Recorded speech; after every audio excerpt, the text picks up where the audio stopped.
Yun, magandang araw sa inyo, no, mga kabutingting. So, nandito na naman ulit ako para mag-share na naman po ng isang video, no. So, ang gagawin nating video ngayon ay paano ba mag-reprocess ng isang split type unit. Yan.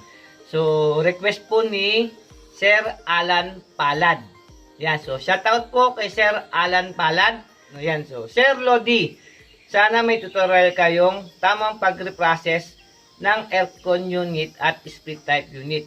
Yan. So, siguro ang ibig sabihin ni Sir Alan Palad dito sa aircon unit, window type unit at split type unit. Yan. So, kung paano daw mag-reprocess. So, paano daw tamang pag-reprocess. Yan. Ngayon, so, sa video na to, no, ay papakita ko sa inyo at i-share ko sa inyo kung paano mag-reprocess ng isang split type unit.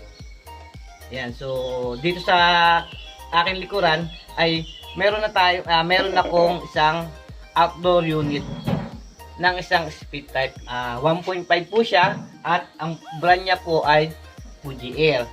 Yan. Yung aircon po na to ay okay po to. Walang problema to. So, binaklas lang to kasi pinalitan na ng bago. Yan. Medyo may katandaan na. Yan. So, gusto ng may-ari ay bago. Yan. So, sa video na to, no, mga kabutingting, ipapakita ko sa inyo kung ano yung nalalaman ko sa pag-reprocess ng isang split type unit. Yung outdoor. Yan. So, sa pag-reprocess kasi, mga kabutingting, may mga kanya-kanya tayong pag-reprocess.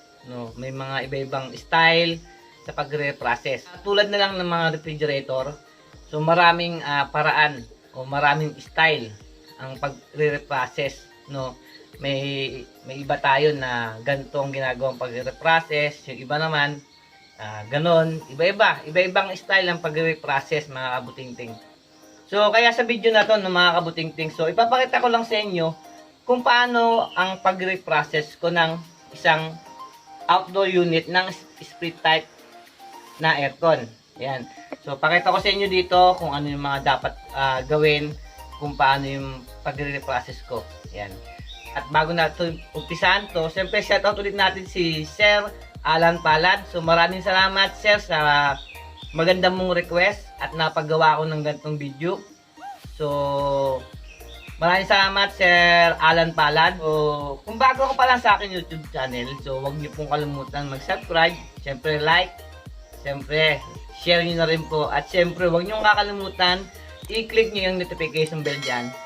So, para updated po kayo sa mga video na i-upload ko. Ayan, mga kabutingting, natanggal ko na yung cover. So, makikita na lang natin dyan yung compressor, yung mga connection, at yung pan nya. Ayan. So, kailangan din natin tanggalin yung pan. So, yung mga connection, tanggalin natin. At para matanggal natin yung condenser. Yung condenser niya para may flashing na natin. So, tatanggalin ko muna yung pan. Ito yung ating compressor. Yan. So, tatanggalin natin dito yan, yung hinang. Tatanggalin natin dito. Yan. Dito tayo magpapasok ng pang-flashing natin. Yan. So, dito rin, tatanggalin na rin natin to para dito lumabas yung pang-flashing, yung chemical natin na ginagamit. Siyempre, kailangan na natin palitan to. Yan. Yung filter niya. So, yan. So, ito yung filter niya. Yan. Papalitan rin natin yan. Pati yung capillary tube. Yan. So, set na yan. Papalitan natin. Yan. So, ihinangin natin dito. Tatanggalin natin hinang dito sa service valve niya. Yan. Para may flashing na siya ng maayos. Yan. So, mga kabutingting, ang gagawin ko muna ngayon ay tatanggalin ko yung pinakapan niya, no, para mahugot natin yung condenser. Kasi hindi natin mahuhugot yung condenser natin kung dito pa yung pan. Kasi nga, nakalak dito yung condenser niya. So, yan. So, tanggal na to yung connection ng pan. So, mga kabutingting, so natanggal na natin ito nilurito. Yan. May tornilyo sa gilid, may tornilyo rin dito. Yan. So, tinanggal na rin natin. At yung tornilyo ng dalawa na to. Yan. So, pati yan, umaalog na to. So, pwede na natin siyang tanggalin dyan. So, ang gagawin natin ng mga kabutingting ay tanggalin natin yung hinang dito. Either na putulan natin siya dito. Yan, magputol tayo. Yan. O hinangan na lang. Mas maganda na putulan na lang natin siya dito, banda rito. Yan. So, banda rito putulan natin. O kung dito, pwede rin tayo magputol dito. Yan. Putulan natin kasi dito nalalabas yung ating pampaplasing. Yan. Tapos, yung filter, yan, kailangan ng palitan, no? So, meron akong bago nito. So, papakita ko sa inyo, no? Yun, sabi ko nga, na papalitan natin yung filter niya. Yan. So, meron ako ditong filter ng split type unit.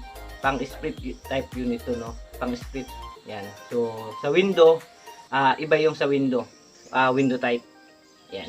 So, hindi pang rep to, no? Kasi yung iba yung filter ng refrigerator at ng aircon. Yan. So, ito pang window type aircon to. Yan. At ito naman ay pang split. Yan. So, tingnan niyo yung pinagkakaiba. Mahaba, ano, di ba? Yan. So, yan. So, sa split type naman, so, meron na rin akong stock na isang set, no, kasama na yung capillary. Yan, kasama na yung capillary tube nya at yung filter nya. So makita nyo dyan, pang 1.5 horsepower yan. Yan, so ito yan. Kung walang capillary tube ang bibili nyo, ito yung mabibili nyo. Pag isang set na, ito nang mabibili nyo, no? So diretso na, yan, so ito yun, isang set na. Yan, ito diretso na sa valve nya. Ayan, diretso na to. At ito yung sa paglabas ng ating condenser. Yan, so nakaganyan yan. Yan. So itutugon lang natin to kung saan nakalagay yung ating service valve o yung stop valve. Yan, so gagawin ko muna ngayon mga kabutingting. So tanggalin ko muna yon para may flashing na natin, no? Naputol ko na to. Yung ating high pressure, yung dito sa ating filter. So, pinutol ko ng diretso dito sa ating capillary tube kasi nga papalitan na natin ng isang set. Yan. So, pwede natin matanggal to, no, mga kabutingting. So, ito na yung ipa-flashing natin or i-reprocess itong condenser ng split type unit, no, yung outdoor. So, ang gagawin natin, putulin na natin to, mga kabutingting. So, dito ko siya puputulan, no, mga kabutingting.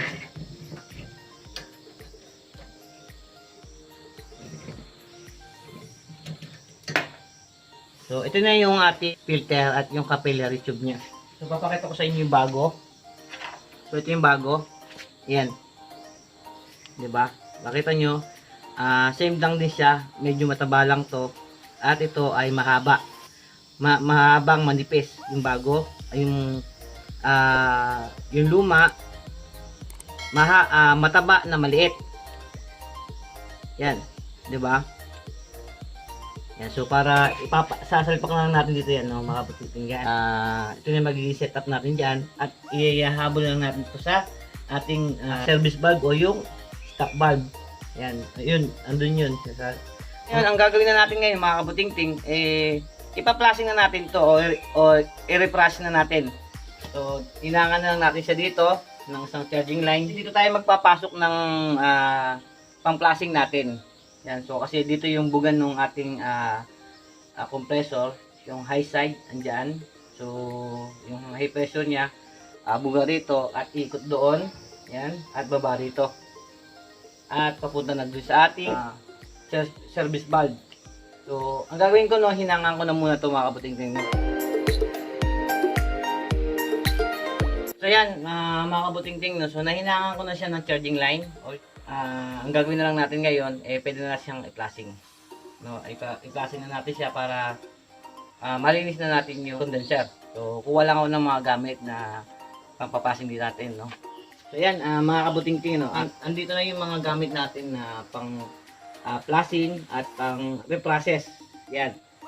So, gagamit tayo ngayon ng betop ulit. Yan. Gamit ito yung betop para pang-flashing to, no. Kung sa iba, ang tawag dito ay 141B. Yan. Tapos, Siyempre, hindi natin may paplasing kung wala yung ating aluminum can. So, maraming nagtanong sa akin kung anong daw tawag dito o pinagawa ko lang to. So, nabili ko lang po to. Nabili ko to sa mga car aircon shop. No, ang pangalan po, maraming nagtanong sa akin anong pangalan nito. Ang pangalan po nito, ang tawag po dito ay aluminum can. C-A-N. Can. Can. Yan. So, tinanong ko doon. Ayun ang sinabi sa akin.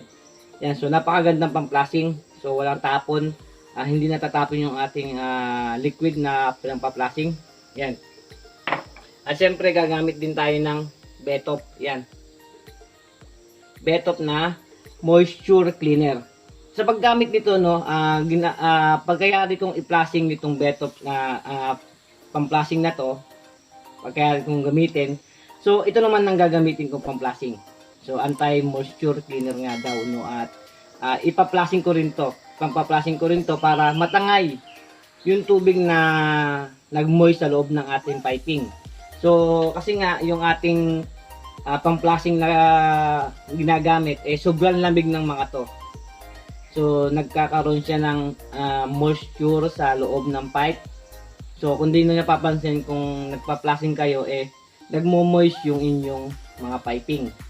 Yan, so kasi sobrang lamig nitong pang-plasing na ginagamit natin. Kahit yung siguro kahit yung 141B ay sobrang lamig din nun. Kaya pag ginamit natin sa pag-plasing, no, so nagmo-moist yung piping. Kaya ipa-plasing ko rin nito. So papakita ko sa inyo paano gamitin, no. So, umpisa na natin, no, mga kaputingting. So sa ngayon gagamit na ako ng dalawang hose. Yan, so dalawang hose at isang yung pang-plasing natin. So ang gagawin natin ngayon, yung blue ay ikabit natin dito.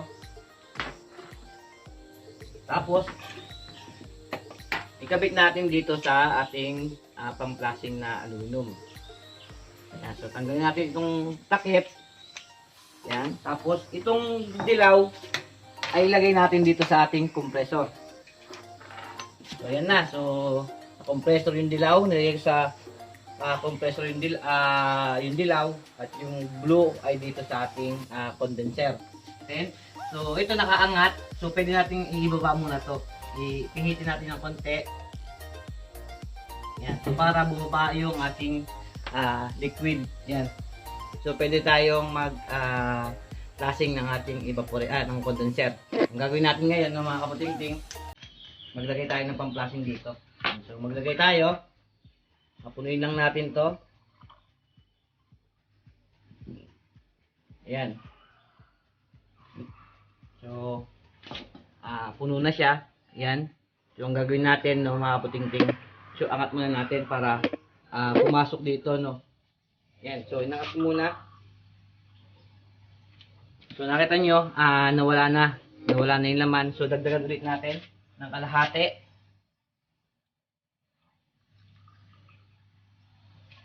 So yan, so meron na ulit siyang laman. So takpan na natin siya. Yan, tapos ikabit na natin yung hose. Tapos ang gagawin natin, maglagay tayo ng basahan dito, no, mga kaputingting. Yan, so maglagay tayo ng basahan. Ipakita ko sa inyo, yan. So ito na yung dito lalabas yung ating chemical. So ngayon gagawin ko, i-start ko lang sandali yung ating compressor. Papasukin ko muna sandali sa ating evaporator, sa condenser. Yun, so naitulak na. Yun, so nakikita nyo, no, napapansin nyo, no, mga kaputingting. So may tumutulo na siyang kulay dilaw. Yan, so yung dilaw na yan, yan yung langis na naitulak ng compressor sa ating condenser. Kaya kulay dilaw siya. So on ulit natin yung compressor ng saglit lang. Yun. So makikita nyo dyan, no, lumalabas, no, yung ating chemical na kulay dilaw na may halo ng langis. Yan. Yan. So makita nyo, no, hindi ko tinutuloy on yung ating compressor. Yan. Yan. So makita nyo dyan, lumalabas na, di ba? Yan.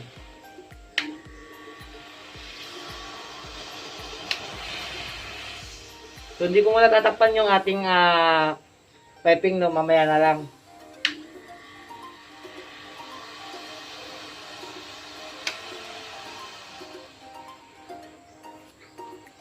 So yan, yan. Ito na yung atin na, ito na yung last na nakita nyo dyan, dito puti. So ito na yung malinis na chemical. Ito yung una. Yan, yung unang ina natin na kulay dilaw, may halo siyang langis. Mapapansin nyo na mga kabutingting, yung mga itim-itim na yan. Yan. Yung itim-itim na yan ay nanggagaling sa ating condenser. Yan, yung dumi na yan. Sa katagalan, yan, dumi yan, no? So, nakita nyo, yan. So, ngayon, gagawin natin, no, mga kabutingting, magpasok ulit tayo ng chemical at i-flushing na ulit natin ng diretsuhan. Yun. So, okay na yan. Meron ng chemical yung ating aluminum can. So, ipa-flushing natin. Iuna natin yung ating compressor.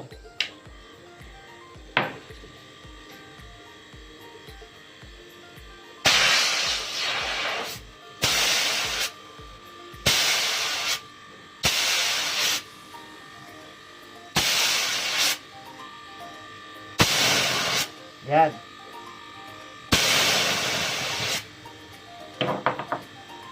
So, ito puti. Tingnan natin.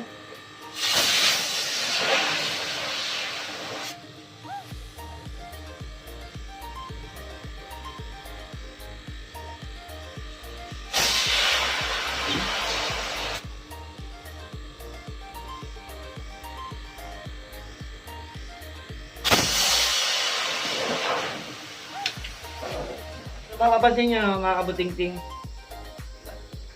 ito yung last na ano natin, flashing. So, kulay itim pa rin siya. Yan.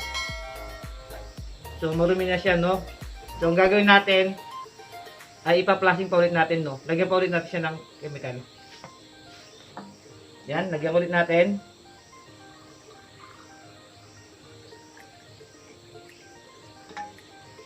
So, isang ganito ang naubos natin, no? Yan, so, sa pangalawang pagpa-flashing natin, no? Tingnan natin. O, pangatlo na to, no? Yung una, kulay dilaw, may halong langis. Yung pangalawa, ay medyo maitim. So, sa pangatlong pagpa-flashing natin, tingnan natin kung maitim pa rin siya, no? Yan, at i-on ko na yung pressure, ha? Ito, puting basahan natin.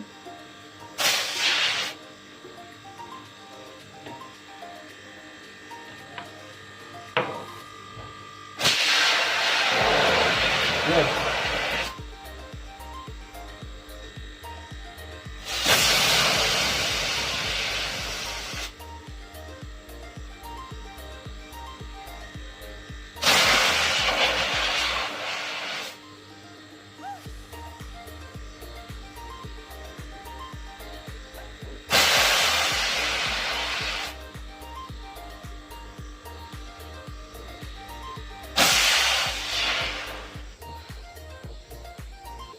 So yan, so makita nyo mga kabutingting, kulay itim pa rin siya, no? Yan. Kulay itim pa rin siya. So i-flashing pa rin natin siya, no, mga kabutingting.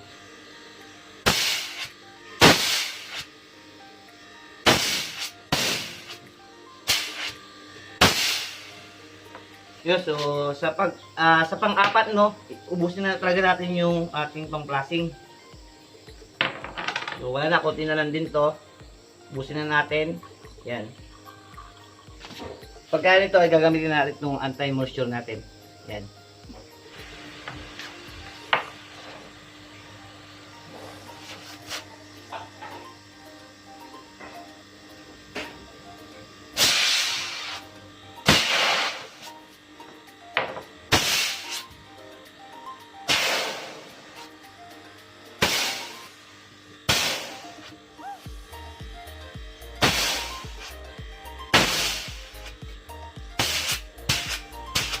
So, dito makita nyo ng mga kabuting-ting. So, gumamit tayo ng Betop, yung pang-flashing na to. So, ito yung sinasabi ko sa inyo na sobrang lamig ng pang-flashing natin. No? So, makita nyo yung piping dyan. Yan. So, nag-moist siya sa sobrang lamig nung ginamit natin pang-flashing. Hanggang dito yan. Yan. Malamig yan. Yan. So, malamig. So, kaya kailangan gumamit tayo nung Betop na yan, yung anti-moisture. Makita nyo yung ating aluminum can sa loob ay nagtubig din siya. Yan. Nagtubig din sa loob. Yan. Nagtubig. Kasi nga sa sobrang lamig nung ginagamit na pang-flashing na to. So lahat ng ating pang-flashing na ginagamit ay sobrang lamig niyan. Sobrang lamig. So nakakagawa ng moisture sa mga cutter pipe natin. Makakagawa ng moisture yan, no? Kaya ang gagawin natin ay gamitan natin ito ng moisture cleaner. Yan. So, ilagay na natin lahat to. Yan. Yan. So, lagay ko lahat. Yan. So, lagay ko na lahat. Yan. So, ganun din ang gagawin natin. Takpan natin. Siyempre, tutulak din natin siya ng compressor. Hintayin natin lumabas. Yun. Yan. Yun. So, nakita nyo yung parang maputing usok.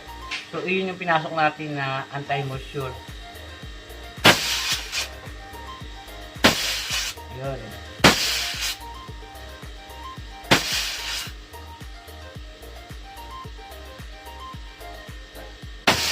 Yun. So, lumabas na yung ating anti-moisture. Nakita nyo kulay puti. Yan.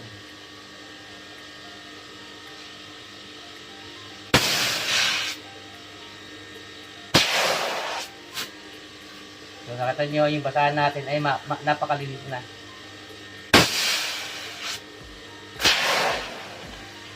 So, wala na siyang halong dilaw. Wala na siyang halong itim. So, malinis na yung ating system. So, dahil na natin maubos. So, ayan niya siya, no? Ito yung pinasok nating anti-moisture. Yan.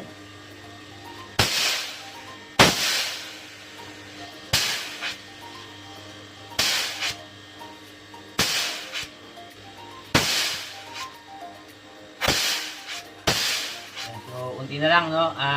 Hintayin na natin maubos kahit na may matalang konti, okay lang.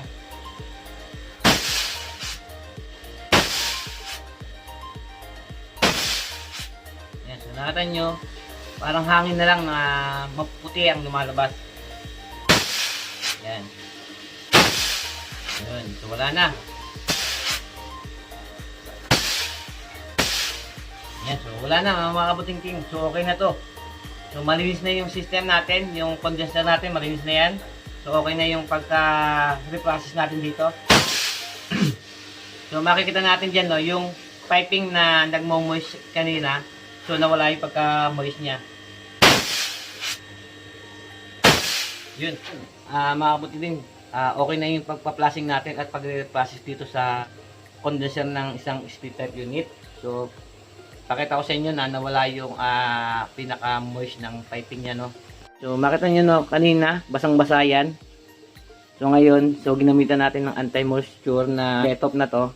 So, nakita nyo yung piping niya. So, nawala yung pinaka, hindi naman totaling nawala yung pinaka-moisture niya. Siyempre, sa labas yan.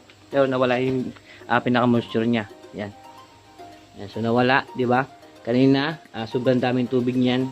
So, nawala nung ginamit natin yung anti-moisture na cleaner. Ayan. So, isa pa, yung kung sakali man nag-moist yung loob nito, natangay o nasama na dun sa ginamit nating anti-moisture cleaner. Ayan. So, ang gagawin na lang natin dito, no, mga kabuting-ting. So, tanggalin natin tong hinang natin at tanggalin natin hinang natin at ibalik na natin doon. So, okay na yung pag-repass natin. Tapos, hinang na lang natin yung filter na ginamit na yung bagong filter. Hinang natin dito. Yung bagong filter. Yan. Yan. So, balik na lang natin doon sa ating air compressor. Ihinang natin doon sa service valve niya yung filter. Yan. So ngayon mga kabudingting, ihinang na natin yung binili natin bagong filter at yung capillary tube niya. Ayan.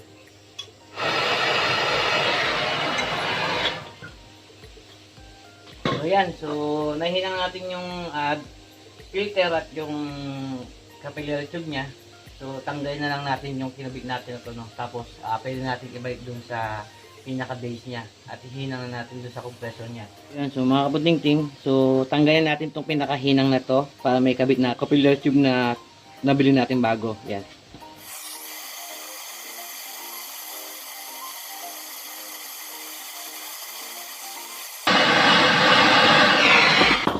So yan, so natanggalan natin, no, mga kabudingting. Pwede natin isalpak to. Ayan. So sukat dun yan. So sasalpak na lang natin. So mga kabudingting, hinangan na natin, no. Ito na yung condenser niya. Binalik ko na. Ayan. Hinangan na lang natin to, yung pinuto natin kanina. Saka itong pinalit natin isang set na filter at yung capillary tube. So dito, sasalpak na lang natin dito yan. Yan. At hihinangan na lang natin. Tulad dito. Yan. Sasalpak na lang natin. Yan. So hihinangan na lang natin, no.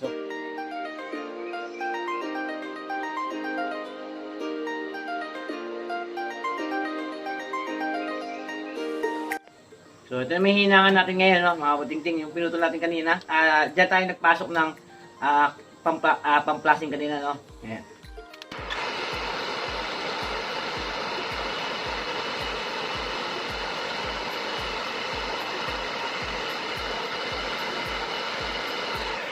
Nahinang ko na yung pipe. So napansin niyo, no, ginawa ko paghihinang, yung hand torch ko ay nakatutok lang dito sa ilalim. Yan. Nakatutok sa ilalim. Hindi ako nag-init sa ibabaw, no. So hinintay ko lang magbaga, no, hinintay ko lang magbaga. At titingnan ko kung nalulusaw na sa ibabaw. Pag nalulusaw na sa ibabaw at yung apoy natin dito sa ilalim, so dito na lang natin supplyan niya sa ibabaw. So yung ating rod ay kusa nang lalakad sa ilalim yan. Kasi yung itong rod na to, yung rod natin, kung saan mainit, doon pupunta yan. Yan. Kaya, yan, di ba? Sinuplayan ko sa ibabaw, saka dito lang sa likod. So, yun lang. So, ganun lang paghinang, no? Gagawin lang natin ngayon. Okay na to. Ang gagawin ko ngayon ay saservisan ko na lang muna. So, lilinisan ko muna. So, tapos na yung pagpaprocess natin sa condenser na isang split type unit. Yan. So, ganun yung paraan ko na pag-process ng isang outdoor unit ng isang split type na aircon. Yan. So, ganoon lang. Ginawa ko, di ba, nagpalit tayo ng filter saka ng capillary tube. At pinalasing natin. So, nakita nyo naman kung gaano kadumi, no, at gaano kadilaw.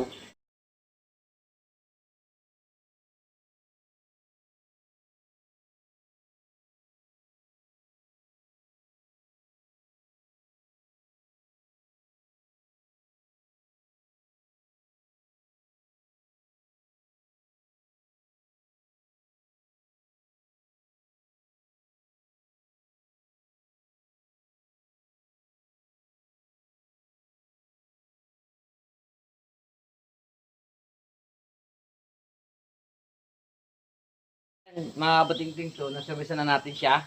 So bilugan ako na ng tubig. Ang gawin naman natin ngayon ay bugahan natin siya ng hangin. Kukunin ko lang yung blower.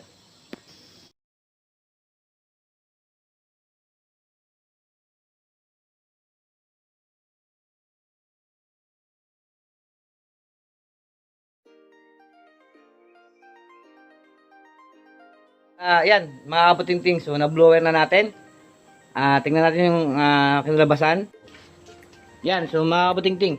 So nakita nyo na yung kinalabasan ng ating aircon. So malinis na siya. Yan. So yung ating condenser. So napapansin nyo, kita na yung likuran. Yan. So lumulusot na yung lusot na yung ano, no, kita mo yung liwanag sa kabila. Kanina hindi, no. Tapos ito yung harapan, ay yung kanina. So, puro kalawang na yan, no? Yan. Pwede yan. Kung talagang ano natin, pipinturahan natin yan, no? Ayun yung kompreso, nabugan natin ng tubig. Pero tuyo na rin siya kasi hinanginan ko na.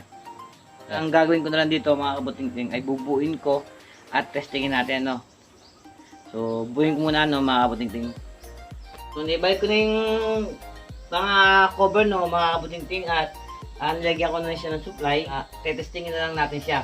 So, tinanggal ko na rin yung tape kanina rito. Diba, kanina may tape dito. So, tinanggal ko na rin. So, on natin, ano. Yun. So, yan. So, mandala naman yung ano natin.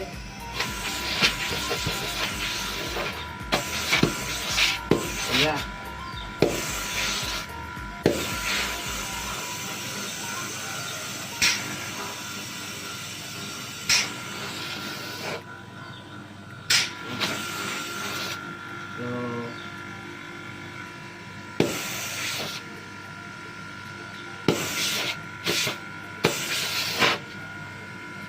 Yes, so okay na yung pagre-replace natin ng outdoor ng isang split type unit ng mga kabutingting. So yan, so umaanda na siya, pati yung pan niya, umaanda na rin. So okay itong unit na to, walang problema to. So ang ginawa lang natin dito reprocess natin or pinlasing yung kanyang evaporator at nagpalit tayo ng filter at ng capillary tube niya. So yari na tayo no, mga kabutingting sa pagre-process ng isang condenser ng isang split type unit.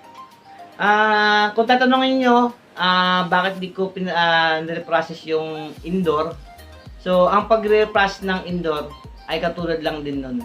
So, sa pagre-process ng indoor nun, so napakadali na lang. So, wala na tayong hihinangin, wala na tayong puputulan. Clear na lang ulit tayo ng kung 3/8, yan, so sa 3/8. Kung sa 1/4, sa 1/4 tayo magdudukdok. At doon natin ipapasok yung ating pang-flashing. Ayan, so kaya di ko na na-videoan yun. So medyo mahaba na to, no. Medyo mahaba na yung video ko. Ayan, so para kay Sir Alan Palad, sana po meron po kayo nakuhang idea, no, kung paano reprocess ng isang outdoor unit. So ulitin ko po, so sa pag-reprocess ng condenser ng isang split type unit, so ako lang po ang may gawa nito. So kung ano po yung alam ko sa pagre-reprocess, so sinare ko sa inyo. So ulitin ko po, kung meron pong mali doon sa aking ginawa, pwede po kayo mag-comment, no, para makita ko kung ano yung mali ko. So yan nga pala, so next video, mag-reprocess naman ulit tayo ng isang window type aircon. So, kung paano reprocess, kung ano mga dapat palitan, yan. So, next video ko po yun. Wait nyo lang po at gagawin ko ng video pag-reprocess ng isang window type aircon. Yan. So, paano, hanggang dito na po yung video ko. Medyo mahaba na ang video ko. At shoutout po ulit kay Alan Palad. So, sir, ito na po yung video. Sana po meron kayong makuhang konting tip o idea sa pag-reprocess ng isang split type unit. Yun, so hanggang dito lang po talaga. So kung bago pa lang po kayo sa aking YouTube channel, so huwag niyo pong kalimutang mag-subscribe. Siyempre like niyo na rin at click niyo po yung notification bell dyan para updated po kayo sa mga video na i-upload ko. So hanggang dito lang po at maraming salamat po sa inyo.